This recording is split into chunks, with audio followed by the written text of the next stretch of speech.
Hello everyone, welcome to English 232 American Literature. This is your lecture for week 1.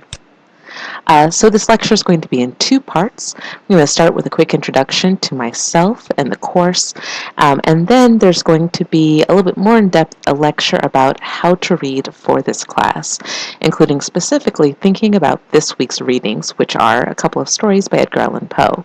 We'll close out like we're going to do every week with What is Due. So first off, who is Dr. Brown? I am the English Education Coordinator and an assistant professor of English here at Southeastern. Before this role, I was a high school English and reading teacher in New Orleans. And when I taught high school English, my absolute favorite thing to teach was American literature. So most of the time at Southeastern, I'm teaching courses about how to teach reading and how to teach writing. So teaching this course is actually kind of a special treat for me since I love American literature so much. And this semester, you will hear all about why I love American literature. Our goals this semester, in addition to me, sharing with you all of this love of American literature, are 3 things. First, reading poetry, prose, and narrative from the American tradition. Developing interpretations that include a focus on subtext, historical position, and rhetorical and stylistic aspects of texts. If you don't know what that means, don't worry, that's our goal this summer. And finally, making connections between texts and our lived experiences in American society.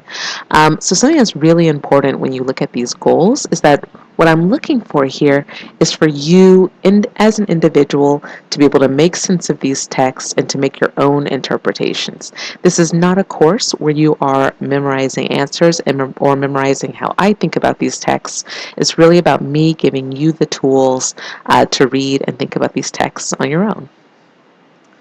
And to help us in thinking about these texts, we're going to be using 3 big questions to really guide our reading. First, how does a person know they are free? What decides an individual's success or failure in a free nation? Free will, fate, or the influence of others? Do community and family do more to restrict our freedom or enhance it? So, of course, the common denominator in all of these questions is this concept of freedom.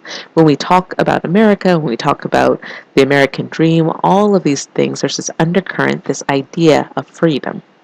And if we look at our country historically, over and over again, one of the really interesting things is that, while just about everyone is on board with freedom, there's a lot of conflict about exactly what we mean by freedom. Here, of course, we have an image from the Civil War. If we think about the Civil War, both sides in the Civil War thought that they were on the side of freedom. The southern states were on the side of the state should be able to determine what freedom means, and if freedom means keeping a big part of our population enslaved, then that's what we're going to do. Well, the North says, no, freedom means that as a country we all have to be on the same side, and we all have to agree that we shouldn't enslave people. Those distinct visions of what it meant to live in a free nation ends up driving us into this Civil War. Or we can fast forward a bit and think about Prohibition, where again, both sides felt like they're on the side of freedom. Where on the one hand, them saying the people who are for Prohibition saying, for our society to be free, we have to have this terrible element of alcohol out of our society because it destroys family and hurts people's abilities to live freely. On the other side, are people saying, hey, if this is a free society, I should get to drink if I want to drink. Or we can think about segregation. Same deal. Going all the way up to today, where we think about the Black Lives Matter movement, or we think about the current presidential election. All of these things, all of these movements or conflicts are really centered on a dispute about what freedom means in this country and what's necessary for people to be able to live freely. And so since this is this long-running dispute, when we look at literature, we're going to see this dispute, this conflict coming up again and again and again. We're going to be studying when we look at American literature, but how are we going to be studying it? So there are 4 main assignments. 5% of your grade will be a syllabus quiz, which I'll explain in just a moment. 25% will be these weekly reading responses, 35% the midterm, and 35% the final paper.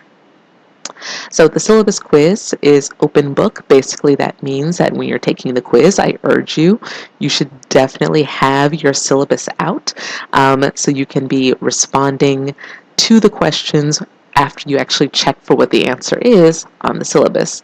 You just need to make sure you have this completed by midnight on Sunday. This is basically a free 5% of your grade.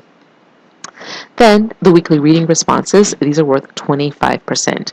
I'm going to go in way more depth about this in the second half of the lecture, but basically every Sunday I'm going to be posting a question along with what your readings are for the week, and then your responses will be due on Friday. The responses will include your reading notes, as well as your response to the guiding question. And the idea with these responses, partially, is that they're a way for you to engage with the readings, but also the notes that you take while you're reading are going to be really helpful to you when you're writing your midterm and final papers. Speaking of which, your midterm and final papers together are worth 70% of your final grade. And the whole idea with these is fairly simple. You're going to be picking one of those three big questions. You're going to be answering it from your own perspective, and then you're going to be talking about how three different texts that we've read would respond to that same question. And again, you're going to get a lot more detail about this when the time comes. So at this point, you might be wondering, is there going to be a test? Maybe reading quizzes? Does she get grade on a curve? Can I find the answers on Schmoop? The answer to all of these questions is no. And the real reason for this is because, as I said at the beginning, I'm really interested in you developing your own interpretations and your own what you think about these texts, which means I really don't care what's written on Schmoop. It means I don't want to give you a test where you're just sort of regurgitating what I've told you in a lecture. That's not what we're doing in this course. And so yeah, by design, you can't find the answers anywhere because all of the answers are in your own brains. That's how it works. And here we have our basic weekly schedule. Sunday, I will be posting one of these videos along with a guiding question. Each week, you should watch the lecture video first. It's going to give you some good context for the reading, as well as some tips on how to read what you're reading. Then by Wednesday, you should get feedback on the previous week's reading response. And then on Friday, that week's reading response will be due. Okay. So that is an introduction to the course. Now would be a perfect moment to take a break, stretch, and go ahead and read the first reading for this week, The Telltale Heart by Edgar Allan Poe. You can find it in your textbook on page 2517. If you don't have your textbook yet, you can also find it online. If you pull up the lecture notes that I have published to Moodle, you can just click this little link and it'll take you to a web page where you will find the lecture. Where you will find the story. So once you have read the story, come back and watch the rest of this video. Right, welcome back. So, in the second half of the video, I'm going to be talking to you a bit about why we're reading what we're reading and how we're going to read it. So first, thinking about literature. How do we think about reading literature? To help you understand, I'm going to tell you a little story. My grandmother, awesome lady from Vicksburg, Mississippi, used to say, "Don't do anything in the dark you wouldn't do in the light." And basically, all that means is you should behave the same whether or not you're being watched. But that's not what she said. She didn't say you should behave the same whether or not you're being watched. She said, don't do anything in the dark you wouldn't do in the light. And so why say it that way? Why say it in this manner instead of the more straightforward way? Well, because it's not just about what's said, it's about how it's said. This way of saying it, don't do anything in the dark you wouldn't do in the light, it's more memorable, right? Because it's got this nice symmetry. Do anything in the dark you wouldn't do in the light. In the dark, in the light, right? That nice sort of symmetry that makes it more memorable. It's also this like really distinct image. When we think about things that are done in the dark, we think about robberies and drinking and all sorts of inappropriate behavior. When we think about things that are done in the light, we think about positivity and good things and all of that kind of good stuff. So the statement is actually more impactful because of the way that she said it. And that's the way that we're going to be thinking about literature. That while there are lots and lots of things that are written where it's meant to be taken just at face value, like newspapers or instruction manuals, literature is different.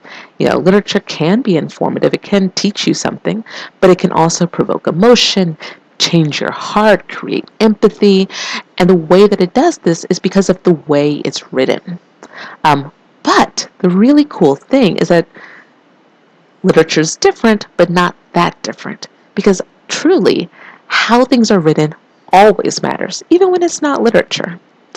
So this is a great example. This is a article that was published, or articles, it's published in The Onion, which is a fake newspaper.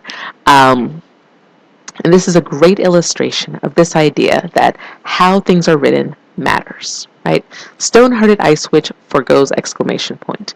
And then we take a look and we see it's an image of an email. Hey, I had a great time last night. Nice to get together. We should do it again sometime. XO.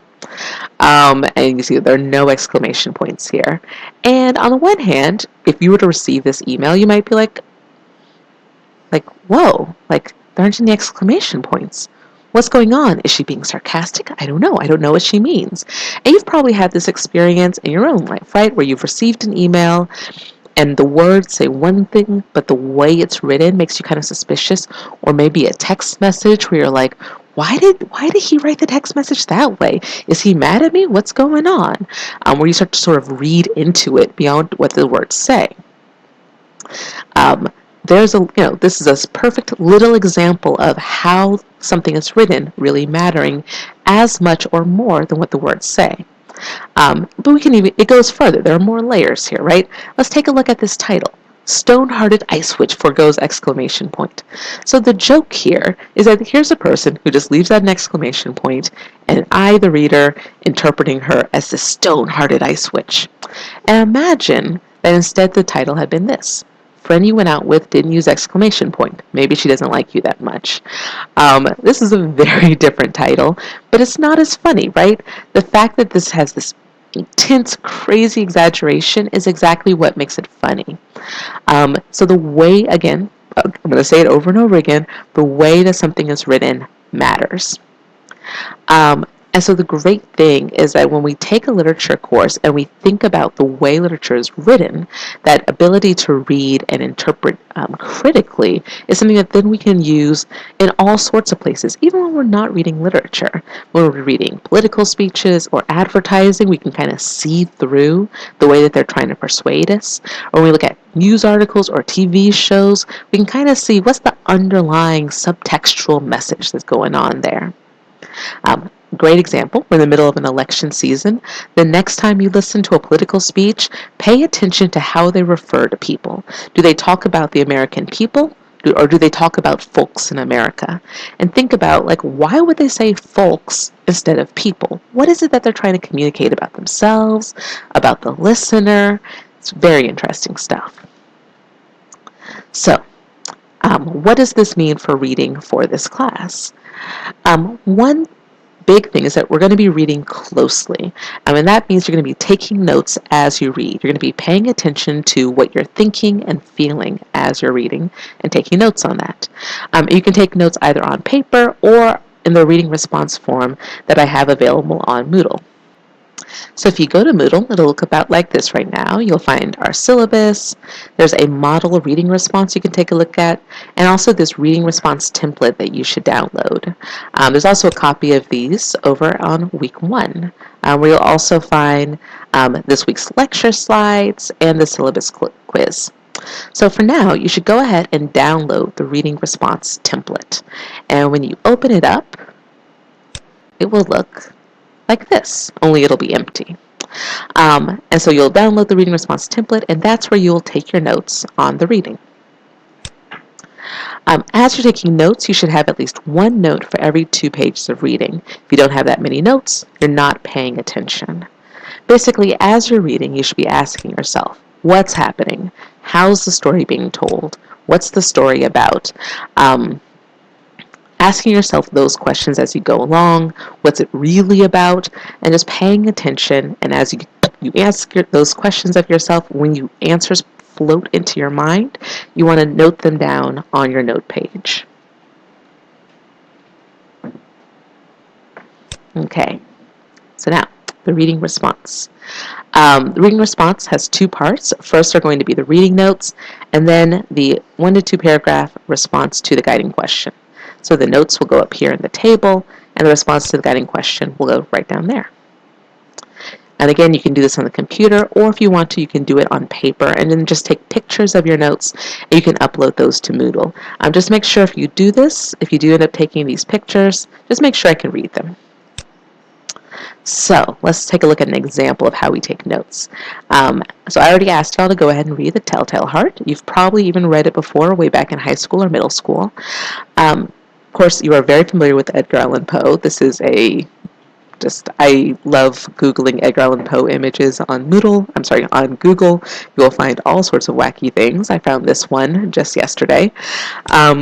If you would like a refresher on who Edgar Allan Poe was and what he did, you can take a look at the Poe overview in the Heath Anthology. But I figure most people know all about him, so we'll go ahead and skip that for now.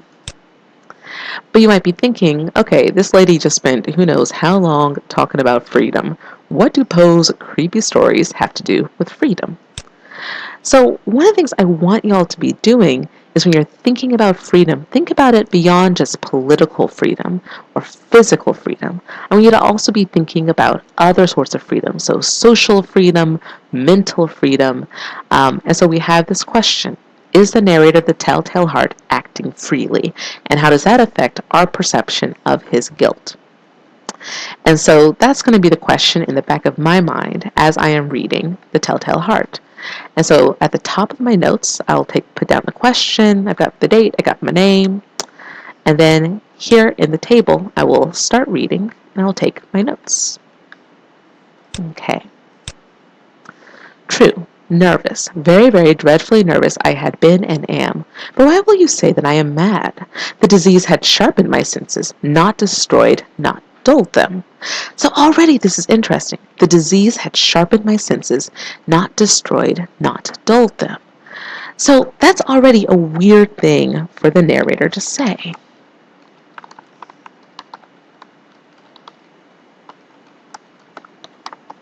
Right? Like, who is this weird character that Poe has created who thinks that the disease makes his senses sharper?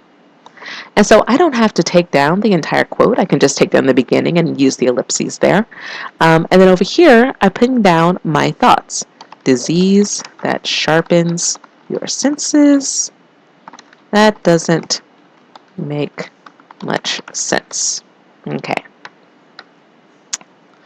Above all else was the sense of hearing acute. I heard all things in the heaven and in the earth.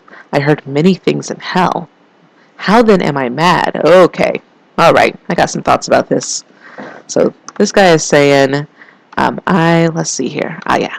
I heard many things in hell. How then am I mad? Okay. This guy clearly has something wrong with his brains. He can hear things in hell, and he thinks that makes him sane. He doesn't even know he has a problem, right? And so as I'm reading, as I'm reacting to the text, I'm taking note of the little quote that I'm reacting to, and then over here, what my reaction is. Hearken and observe how healthily, how calmly I can tell you the whole story. It is impossible to say how first the idea entered my brain, but once conceived, it haunted me day and night. Object there was none. Wait. It haunted me day and night. Object there was none. Passion there was none. Okay, I understand everything that he's saying here, except object there was none. I actually don't know what he means by that. And so when I notice something that confuses me, I'd also take note of that. That way, if later on I figure out what it means,